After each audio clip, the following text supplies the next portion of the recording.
Okay, welcome back to China stock market. I am your host, Jack Kuzi, where we do a weekly recap of everything that's going on. Well, not everything, there's a lot going on the mainland and in the world's second largest economy. We'll kind of wrap up the big news items, look at some finer details of China's financial markets, and cover what I think is undercovered in terms of stock markets around the world, particularly China. And we also look at Hong Kong, its special administrative region.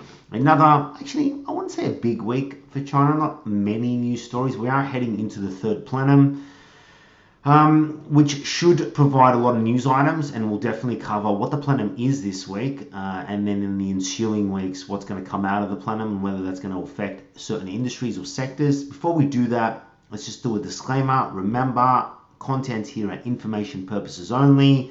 They are not a recommendation or advice to buy or sell securities. Securities can be, or stocks can be, very, very risky, particularly when you're investing in China. It can be quite volatile. I try to keep everything as factual as possible, but there is no warranties or guarantees. And just remember, these opinions are my own. Now, you might disagree with them. You might agree with them. Either way, let me know in the comments section. We did get one comment last week. If you're listening on podcast, thank you very much for your support. Leave us a 5-star review. Tell your friends. Numbers are slowly going up there.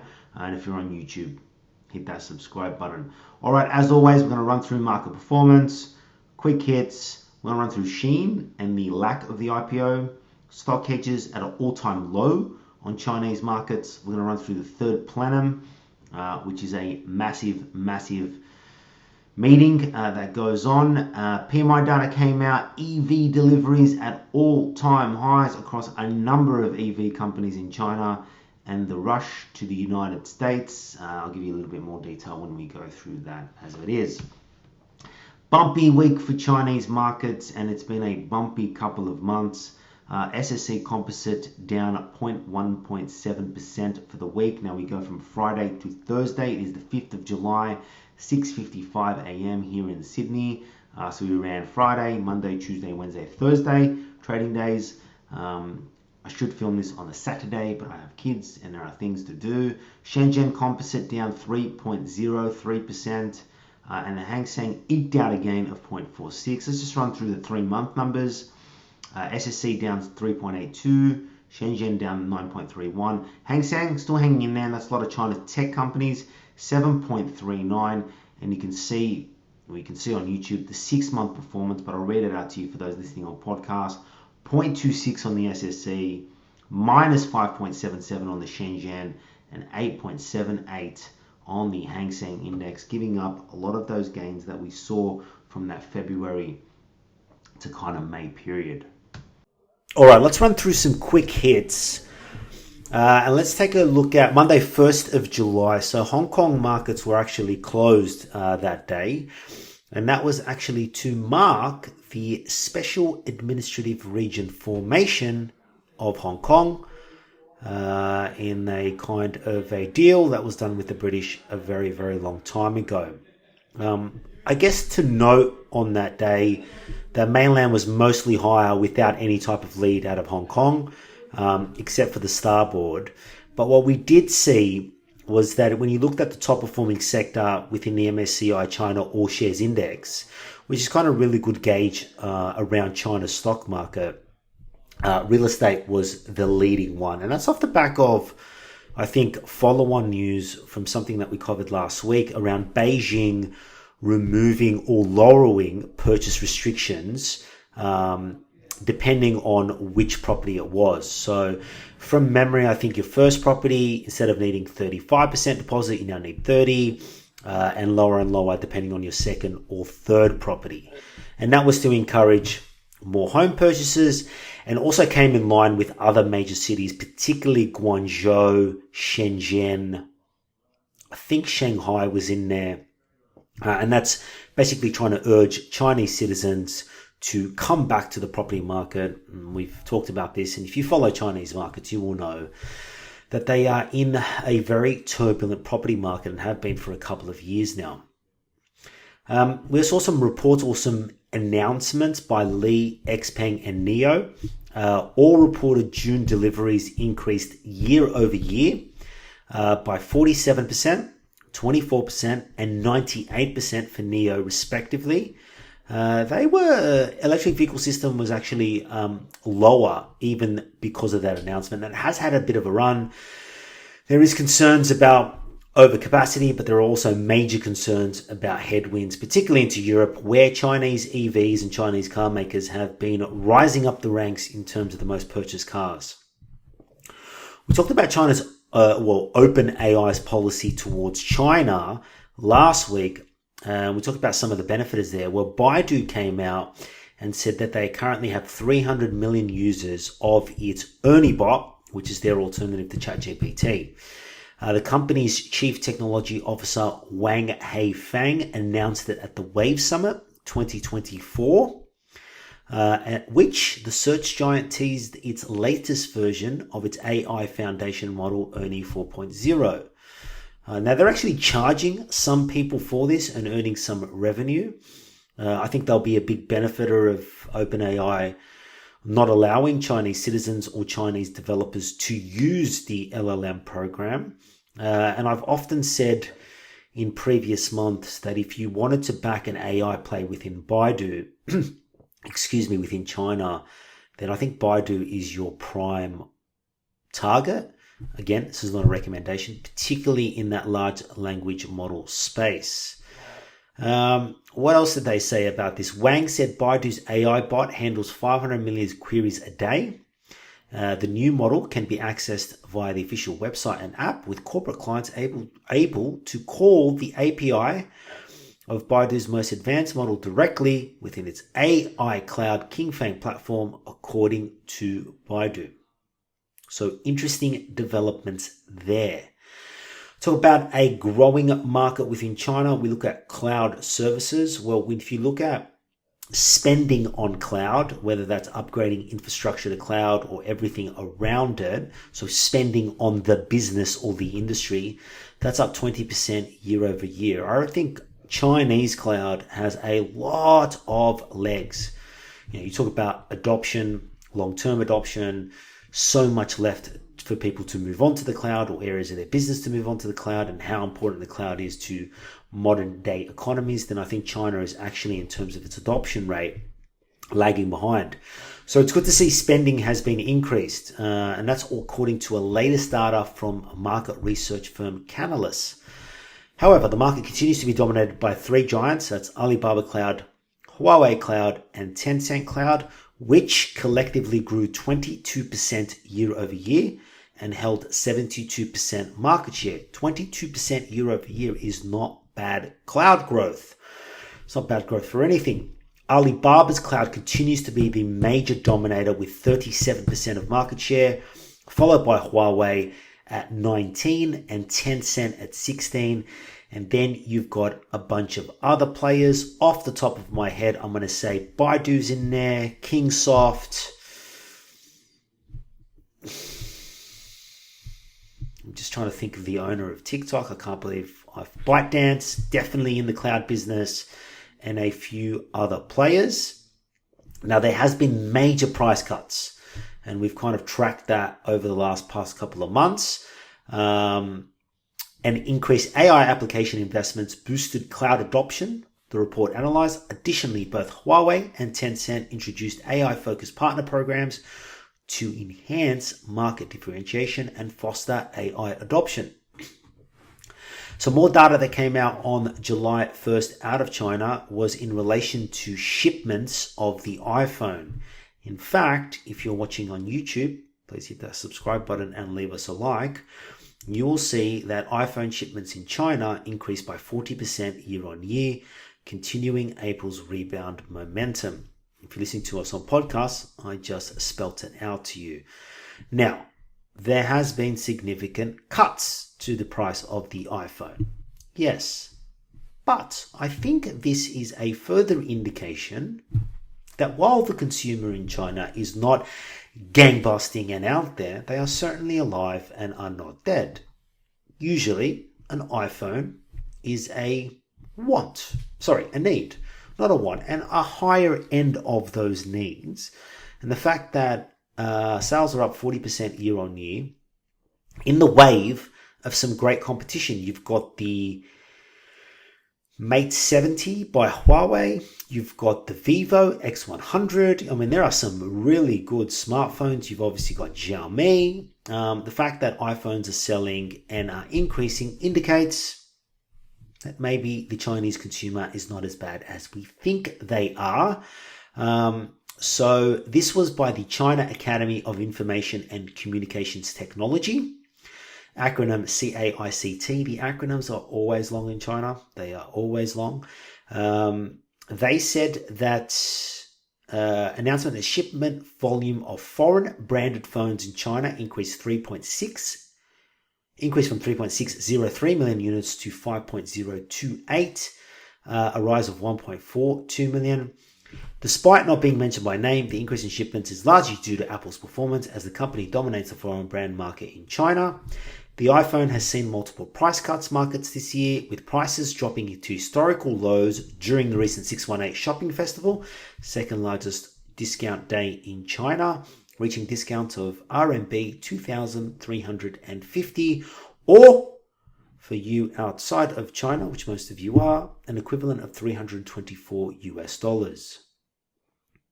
Okay, let's go through our second hit of quick hits here. And let's talk about Beike, the app, which is kind of the Zillow of China, reported its highest monthly transaction volume in 3 years. This is good news, considering how property has been in such a doldrum within China. To see those transaction volumes and kind of listings go at 3 months highs, indicating that maybe the bottom is in. It's not necessarily going to be a V-shaped recovery. We're probably in a U-shaped recovery, but certainly the bottom is in there. We also commented last week on Beijing introducing new laws, and we did in the last quick hits around deposits that need to be made depending on your first, second, or third property purchase. E-commerce service provider Zoom, kind of the unknown e-commerce service provider within China. That's because they are not consumer play; they're actually a business-to-business play. It's been on a bit of a downward spiral.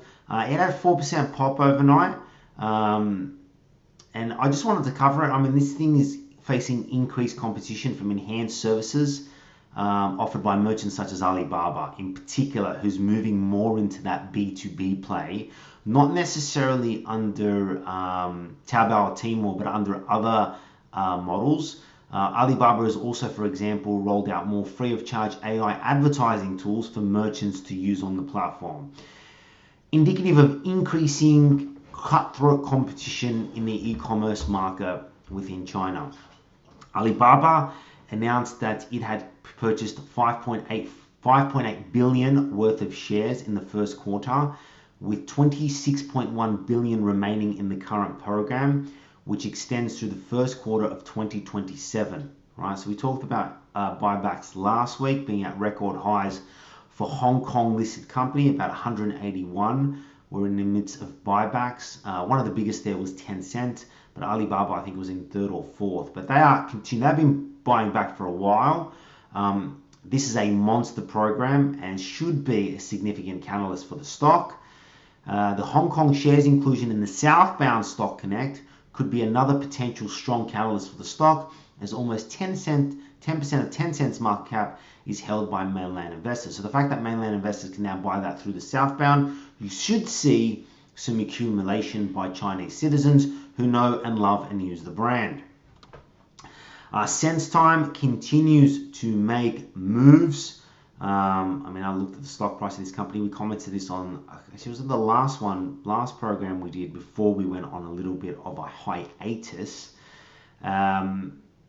So SenseTime has launched a new large language model for Chinese users, and its stock price was up 17% on the back of the news. So OpenAI obviously has exited China's market. This is a significant catalyst for homegrown startups, the likes of Baidu in particular with its Ernie bot. We covered this again last week. It already offered free services to AI startups using its Ernie bot large language model.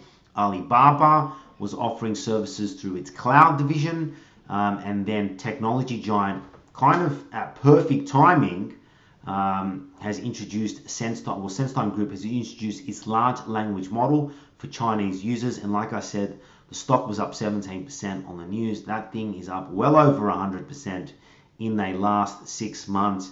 Kind of one of China's AI dragons, they call them. I really, really like where this company has gone, but I don't own. I own a little bit, but I should own more, is what I should say there. Alibaba's Taobao is sending more traffic to its 1 hour delivery service arm, LME, via its prominent portal at the top of e-commerce's platform's homepage. So when you go to Taobao, you got some like kind of click links there that send you to LME, which is their food delivery arm. Now this is interesting. Why? Because there are reports that they are actually going to let go of this food delivery arm, LME, which they haven't. Now if you talk about food delivery in China, there are two major players. The first one is Meituan, which is the dominant player, which is now expanding into Hong Kong. And don't be surprised if you see Meituan in wherever you are in the world, wherever you are listening. I mean, we had 30 listeners on YouTube last week and 3 listeners on the podcast, so it can't be that many. Don't be surprised if you see Meituan there. Interesting, because there was talks that they were going to offload LME, but the fact that they're pushing more traffic to it says that maybe they're back on the LME bandwagon. I think food delivery is a great industry, particularly in the future as you start to get costs down and you start to implement AI and robotics, etc. Kind of like rideshare, wasn't profitable at the start, became very profitable now. So they're pushing it to its 1 hour delivery service, which mostly covered nearby supermarkets and could be found within LME's mini program or app, is in the process of luring more Taobao merchants to join. According to Alibaba, all Taobao and Tmall sellers who have local warehouses that can meet users' needs for instant delivery can sign up to join the service. Interesting. Chinese online retailers may face import duties in the EU. I mean, look, it's ratcheting up here. The battle between the EU and China. I'm hoping that they come to their senses, both parties, and realize that trade is good. But China's cross-border e-commerce platforms such as Temu, Shein, I don't know how to pronounce that, Shein, and AliExpress might face tariff hurdles in the EU, according to the Financial Times, which details that the European Commission is set to propose abolishing the current threshold for duty-free purchases of goods under 150 later this month. Similar law within the US. I think it's over $250 purchases. Oh, no, I think it's actually out to $1,200 purchases, which then receive a tariff duty. Now, there's a move to restrict that or lower that. Now, that was done during COVID or after COVID. Same thing from the EU. So the EU is attempting to close the tax loophole. This comes as low-value Chinese manufactured products flood the region. Surprise, surprise, because they can make them cheaper and they tend to be better. Such as fast fashion retailer Shein, which has confidentially filed for a London IPO, which you will learn in a moment's time, has been scuttled, or looks like it's been scuttled. The report also mentions that 2.3 billion parcels that missed the tax-free threshold entered the UN, citing official data, and that is courtesy of TechNode. Okay, so last 2 quick hits today. The Cyberspace Administration of China leaders spoke in preparation of the Third Plenum, which will be interesting. They called for a favorable environment for the internet economy. Yay, tech stocks within China. I keep saying regulation is done. The authorities want to make sure that these companies grow in the future, and that's why Chinese tech is severely undervalued. But again, this is not a recommendation. Likely indicating that policymakers who will be present at the policy meeting that they need to prioritize the internet sector, having established the appropriate regulatory guardrails for this space, which we saw. And then finally, Xiaomi and MediaTek announced their first joint lab, who said the Chinese and the Taiwanese weren't friendly. Chinese phone brand Xiaomi and Taiwan-based semiconductor company MediaTek launched their first joint laboratory on Tuesday, focusing on 3 major technologies, courtesy of TechNode: phone performance, telecommunications, and AI. The deal was announced by Redmi, a Xiaomi sub-brand on China's X-like platform Weibo. The joint lab's first product will be the Redmi K7 Premium Edition, a budget-friendly mid-ranger that aims to achieve maximum optimization in performance benchmarks, game frames, rates, and concurrent time for game frame boosting. Redmi's general manager Wang Tang revealed that Joint Lab has equipped the Redmi K70 Premium Edition with next-gen dedicated gaming GPUs and self-developed dual-chip scheduling technology, another sign that China is trying to wean itself on US chips. And that ends quick hits. Let's get into the major news stories that came out of the mainland and Hong Kong during the week. All right, let's take a look at the Shein IPO, or the lack of Shein IPO, I should say. So if you don't know Shein, it's the fashion app store, which has taken pretty much the world by storm. I'll run through a bit of the numbers to give you a bit of understanding how big this company is. It technically says, and if you're listening to me on podcasts, I did inverted commas or air quotation quotes, that it is not a Chinese company. Its head office is based in Singapore. This is a Chinese firm. Let's just call a spade a spade. So they were trying to IPO in the US, pretty much got shooed out of town. And that was over political intervention. So US politicians intervened over Shein's labor practices, IP theft, protecting local businesses, particularly around cheap goods coming into China. There was human rights advocacy around that. And obviously you're sitting in the midst of a economic cold war between the US and China. There was also data security concerns in relation to, there are data security concerns now whenever you talk about a Chinese company and large amounts of data being based, or a list that is a Western markets list. Couldn't do it. Couldn't get enough approval. Couldn't get enough, people slapping on the back saying, yes, this is a good thing. So then they went to London. And in London, they saved similar headwinds, and also that human rights advocacy, where Amnesty International opposed Shein's London IPO, labeling it a badge of shame due to labour practice concerns. So basically, it's being reported that they're going to go to Hong Kong, where they don't have as much red tape to get through. I'll put it that way. What does this mean? Well, one, it's an increasing shareholder divide. Whether it's Shein or another company, I think Chinese companies in general, and again, this is a Chinese company, are going to face a lot of trouble listing in the US. No doubt about it. Now, they don't necessarily have to list in the US. They can find enough money in Asia and Chinese markets. It's enough liquidity there. And I'll explain, why they went there initially, and what the implications are going forward. However, if you just look at some of the revenue of this company, in 2023, revenue for Shein was $32.5 billion, 43% increase from the $22.7 billion in 2022. They have 88.8 million active shoppers, with 17.3 million of them based in the US. And their app downloads in 2023 were 238 million app downloads, making it the most downloaded fashion app of the year. Now, we've seen an increasing move of Chinese companies staying at home and listing home. Now, Shein's a little bit different because it doesn't call itself a Chinese company, but I think there's a bit of reason why they actually tried to list in the US. I think they tried to list in the US to try to get away from being a Chinese company. You also get a higher amount of visibility and a global reach, or a broader reach to global investors. And generally, US markets provide higher valuations and better liquidity. And that's a general thing, but yes, that is true.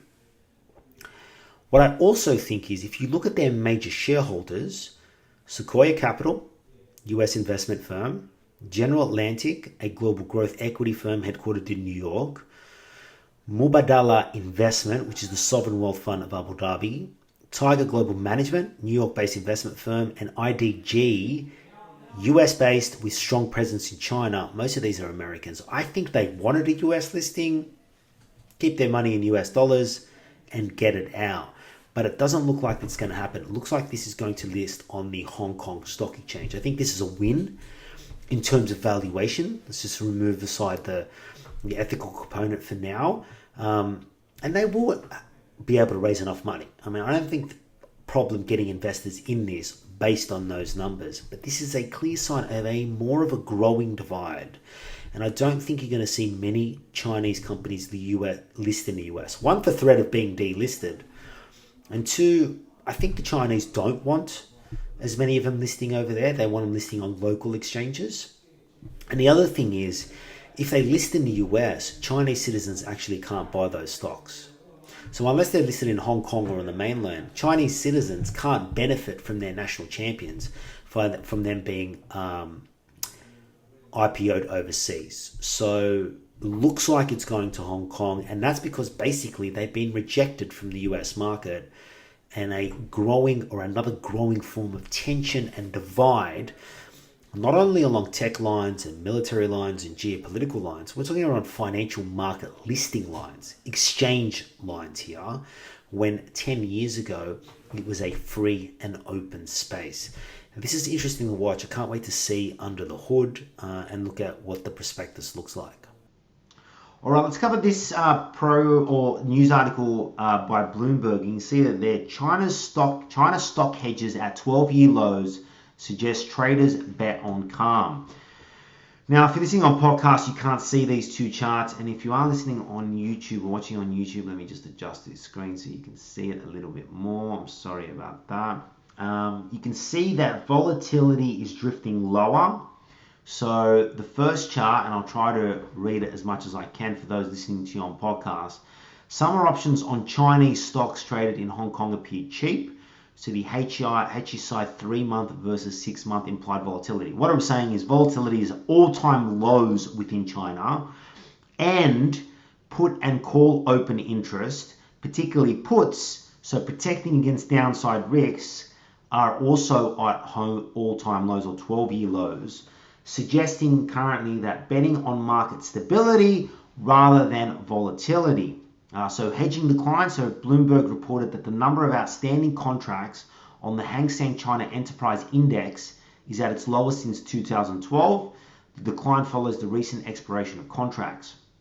The cost of protection. So the cost of protecting against market swings in the next 3 months is at a mere 3-year low compared to 6-month options. So put protection mainly out at 3 months. Market sentiments. Traders see little need to hedge as the index has fallen over 8% since May. Yep, fair enough. There is an expectation that the upcoming Third Plenum of Chinese Communist Party will reinforce long-term goals rather than introduce market-shaking reforms. I don't think they're going to do anything to shake the market anymore. They're very concerned. According to Jason Liu from BNP Paribas, traders prefer to wait for a clear market trend before engaging in the option markets. Let's not forget that despite 4 years of losses, China's stocks in Hong Kong have seen an 11% increase in 2024. However, concerns about a weak economy have stopped that rally that peaked in May. So it's an interesting point that hedges are at lows and volatility is at lows. Now, usually when volatility is consistently low for a long time, it usually means a breakout. Now, which way is completely up to you. I got to think valuations are cheap. Now, we covered this last week. There has been a lot of foreign negative sentiment in China and a lot of foreign capital outflows coming out. Now, can the plenum stabilize the market? We did see the national team jump in. Are you going to see some policy support? I don't think you're going to see bazooka policy support.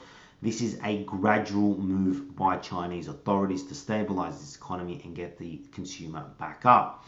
We will cover a little bit later about market sentiment and getting confidence back within the Chinese consumer. All right, let's talk about the Third Plenum for a moment, which is coming up. Now, if you don't know what the Third Plenum is, it's in front of you on the screen, but I'll read it to you for listening to on podcast. It refers to a plenary session of the Central Committee of the Communist Party of China, the CPC. These sessions are significant meetings where key political, economic, and policy decisions are made.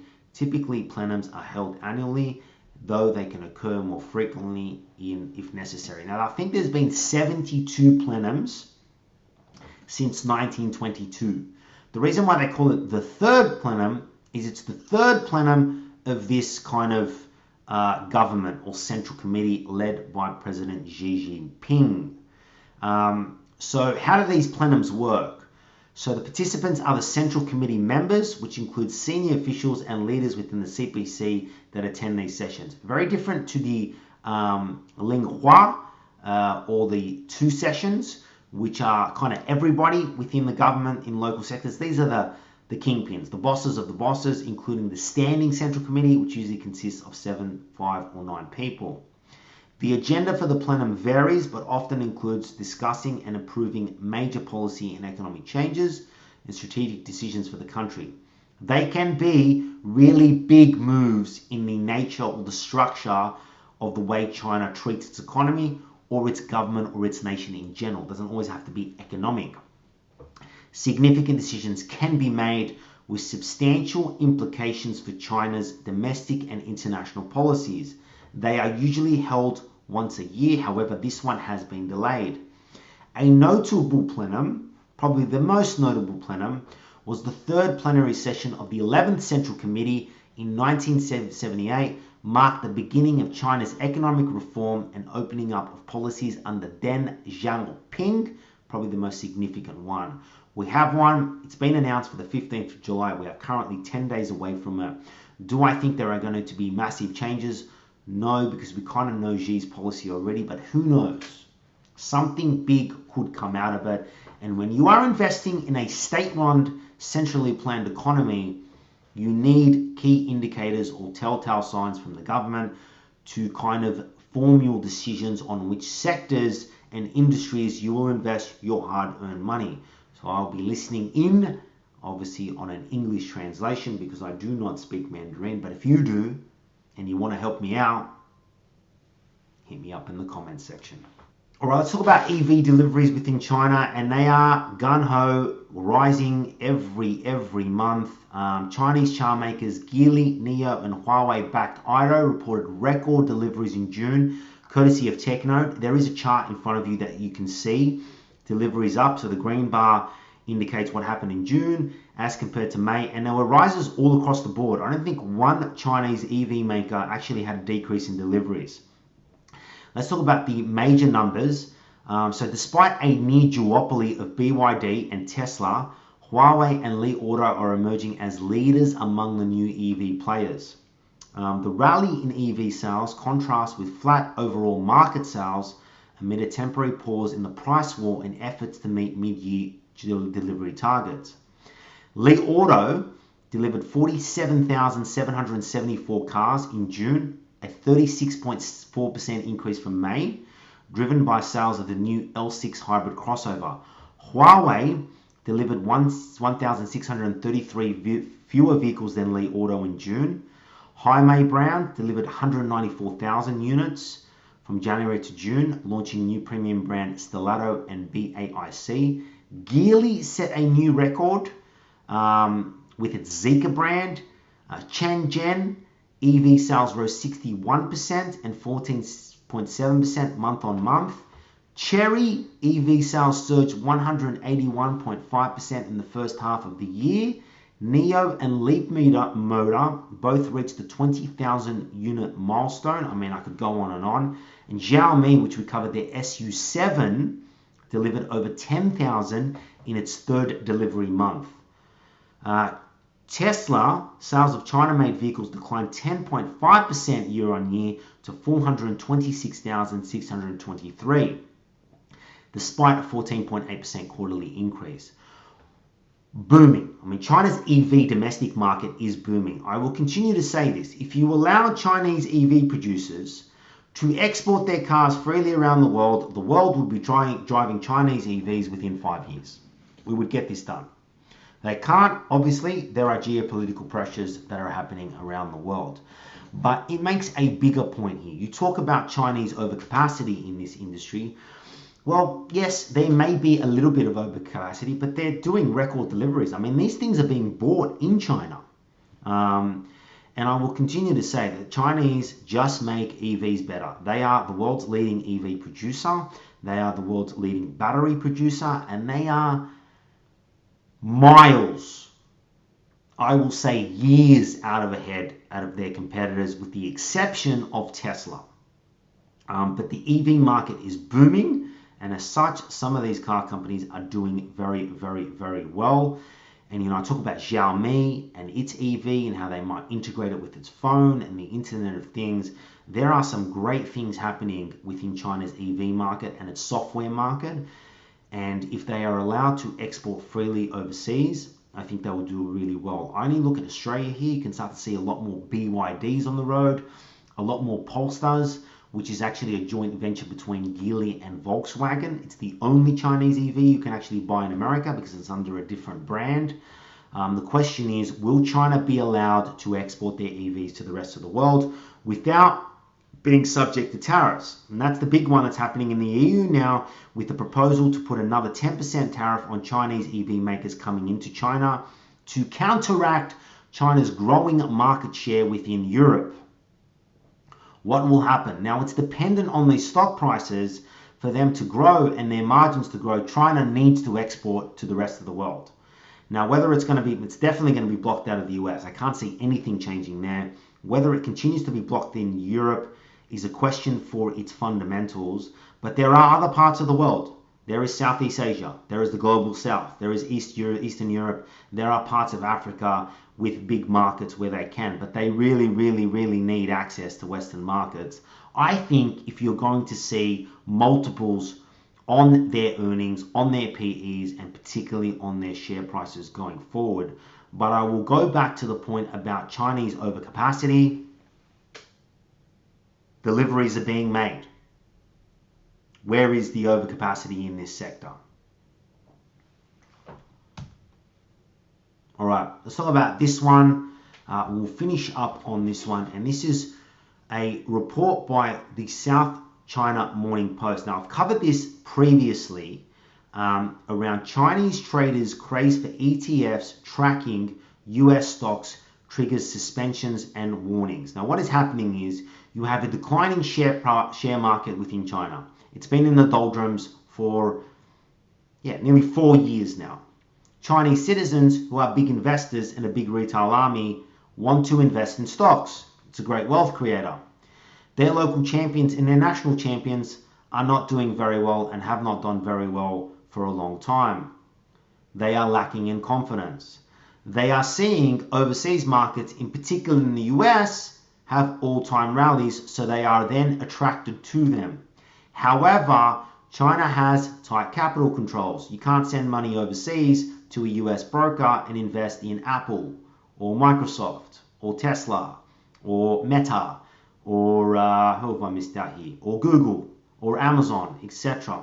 Therefore, in order to get tracking or investments or exposure to US companies, in particular the NASDAQ and the S&P 500 indices, you must choose a limited amount of ETFs on the mainland.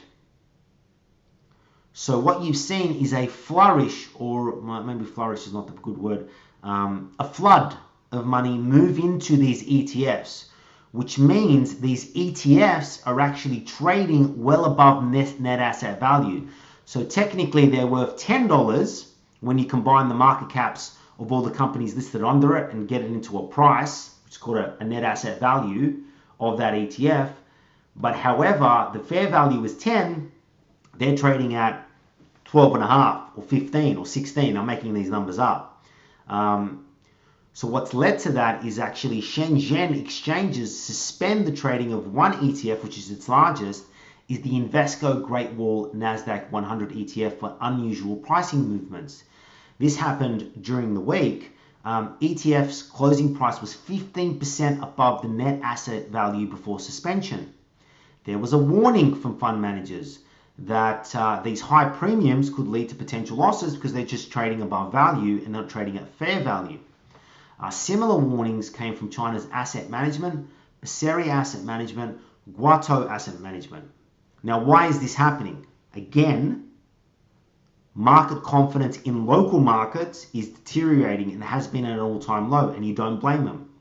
So you're seeing an exit into ETFs, you're also seeing an exit into gold, you're also seeing an exit into bonds, which is depressing the market also. And I've constantly said that part of the policy support that the Chinese regulators or the CCP have to do is they need to get the Chinese consumer and the investor confident back in its local champions. And removing overarching tech regulation is one of them. However, stabilizing its property market is another, and also starting to help let their companies grow again is another example of how they could do this. So yeah, an interesting move that is happening there, and that is because of a lack of market confidence, which needs to be turned around. It's at all-time lows. It kind of was, doing well through that February to May move that we saw on Chinese market, but we've since seen a move or a sell down, as you can see from market performance. But this is the kind of nuances you are having in Chinese markets at the moment. All right, that's all from us this week. I hope you enjoy it. Please, if you're listening to us on YouTube, leave us a like or hit the subscribe button. If you are listening to us on podcasts, leave us a 5-star review wherever you are listening to it. And as always, guys, I'll see you next week, and good luck with your investing.